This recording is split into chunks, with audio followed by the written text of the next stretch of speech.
আপনাদেরকে একটা গল্প বলছি এবং এই গল্পটা এন্টারটেইনমেন্ট কনজিউম করতে গিয়ে আমি শুনেছি। গল্পটা এমন ছিল, একটা মেয়ে পড়ালেখার জন্য দেশের বাইরে গিয়েছে এবং প্রায় ৪ মাস ৫ মাস তার কোনো খবর নেই। আমি গল্পটা সেই সময়কালের বলছি যে সময়কালে ইন্টারনেট বা ফোন কল অ্যাভেলেবেল ছিল না। ৪ মাস মেয়েটার কোনো খবর নেই। বাবা মা খুবই অস্থির।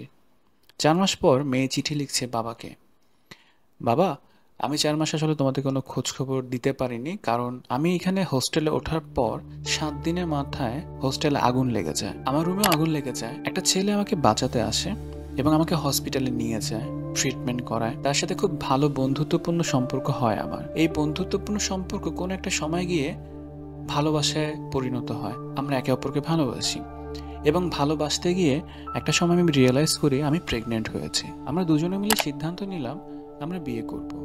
আমরা বিয়ে করে ফেলেছি। এই বিয়ের খবরটা তোমাকে জানাতে চাচ্ছি। এই বিয়ের খবরটাই তোমাকে ৪ মাস পর আমি জানাচ্ছি, কারণ আমার কাছে মনে হলো বিয়ের এই গুরুত্বপূর্ণ সিদ্ধান্তের কথা তোমাদেরকে জানানো উচিত। চিঠির দ্বিতীয় পৃষ্ঠায় এটা লিখেছে, বাবা, এতক্ষণ আমি তোমাকে যা যা বলেছি বা লিখেছি সবগুলো কথা আসলে মিথ্যে। আমার হোস্টেলে আগুনও লাগেনি, কোনো ছেলে আমাকে রেস্কিউ করতে আসেনি, কারোর সাথে আমার বন্ধুত্বপূর্ণ সম্পর্ক হয়নি, প্রেমও হয়নি, আমি প্রেগনেন্টও না, আমি কাউকে বিয়েও করিনি।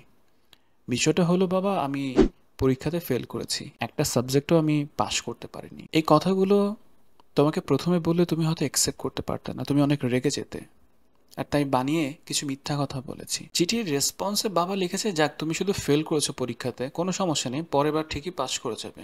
ওই বিপদগুলো তো আসলে হয়নি, এটা তো সত্য। দেখেন, জাস্ট পার্সপেক্টিভ চেঞ্জ করলে ফেল জিনিসটা খুব তুচ্ছ হয়ে যায়। যে কোনো কিছুই খুবই তুচ্ছ হয়ে যায় বড় একটা প্রবলেমের সামনে।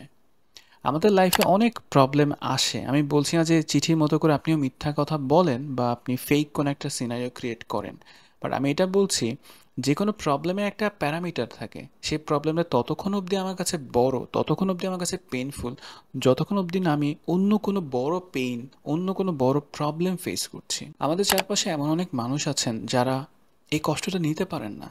তাদের কাছে মনে হয় যে এই কষ্ট থেকে মরে যাওয়া অনেক ভালো। আমি মরে গেলে তো প্রবলেম সলভ। আসলেই তাই। একটা মানুষ মারা গেলে তার লাইফে কোনো প্রবলেম নেই। কিন্তু সে হয়তো জানে না যে একটা সময় পরে এই প্রবলেমটা দেখে তিনি হাসবেন আর ভাববেন, আমি ছোট্ট প্রবলেমটা নিয়ে এত কষ্ট পেয়েছি, সামান্য পরীক্ষাতে ফেল করেছি দেখে আমি এত কষ্ট পেয়েছি। এর থেকে লাইফে অনেক বড় বড় প্রবলেম আছে, যে প্রবলেমগুলো আমি এখনো ফেস করিনি, এখনো দেখিনি, বা ওটা সলভ করার টেকনিক্সও জানি না।